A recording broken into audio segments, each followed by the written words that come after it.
Evening ആയിട്ട് വന്നിട്ട് പറയാണ് നമുക്കിന്ന് ഫുഡ് പുറത്തുനിന്ന് കഴിക്കാമെന്ന്. കേട്ട പാതി കേൾക്കാത്ത പാതിനെ ഓടിപ്പോയി റെഡിയായിട്ട് നമ്മൾ നേരെ പോയത് നമ്മുടെ ഇറാനിയിലോട്ടാണ് കേട്ടോ. ഞാൻ ഇത് മൂന്നാമത്തെ വട്ടമാണ് ഇങ്ങോട്ട് വരുന്നത്. എനിക്ക് ഇവിടുത്തെ മന്തി ഭയങ്കര ഇഷ്ടമാണ്. അങ്ങനെ മന്തി കഴിക്കാന്നുള്ള പ്ലാനിങ്ങിലാണ് ഞാൻ വന്നിട്ടുണ്ടായിരുന്നത്.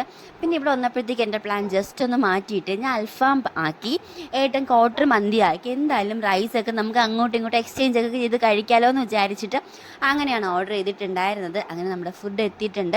നമ്മൾ ക്വാർട്ടറാണ് പറയുന്നതെങ്കിൽ നമുക്ക് അത്യാവശ്യമുള്ള റൈസേ കിട്ടത്തുള്ളൂ.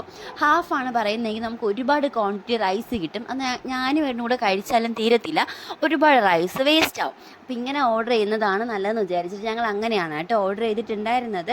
നമ്മൾ എതുമയ്ക്കൊരു സ്വഭാവമുണ്ട്, വീട്ടിൽ നിൽക്കുന്ന സമയത്ത് ഭയങ്കര ഹാപ്പി ആയിരിക്കും, കളിയും ചിരി ബഹളമൊക്കെ ആയിരിക്കും. പക്ഷെ നമ്മൾ എവിടെയെങ്കിലും പോകുമ്പോഴത്തേക്കും എന്തെങ്കിലും ഒരു ചെറിയ കാര്യത്തിനും പെട്ടെന്ന് അലമ്പുണ്ടാക്കുവേ. ഇന്ന് കിൻഡർ ജോയ്ക്ക് വേണ്ടിയിട്ടായിരുന്നു അലമ്പ്. പിന്നെ ചിക്കനൊക്കെ കണ്ടപ്പോഴത്തേക്ക് അവ ഒന്ന് കൂളായി. മിറർ എവിടെ കണ്ടാലും നമുക്കൊരു മിറർ സെൽഫിയോ വീഡിയോ ഒക്കെ മസ്റ്റാണല്ലോ. അപ്പോൾ ഈ മിറർ എനിക്ക് ഭയങ്കരമായിട്ട് ഇഷ്ടപ്പെട്ടിട്ട് ഞാൻ ഒരു വീഡിയോ ഒക്കെ എടുത്തിട്ടുണ്ടായിരുന്നു. ഫോട്ടോ എടുക്കാനുള്ള മൂഡൊന്നും ഇല്ലായിരുന്നു കേട്ടോ, കാരണം ഫുഡ് കഴിച്ചപ്പോഴത്തേക്കും ആകെപ്പാടൊരു മടുപ്പായിട്ട് എങ്ങനെയെങ്കിലും പോയി കിടക്കണം എന്നുള്ളൊരു മൈൻഡായിരുന്നു കേട്ടോ എനിക്ക്. അങ്ങനെ ഞങ്ങൾ നേരെ വീട്ടിലോട്ട് പോവാണ്. ഇപ്പം തന്നെ ഏകദേശം മണി 10 ആയിട്ടുണ്ട്.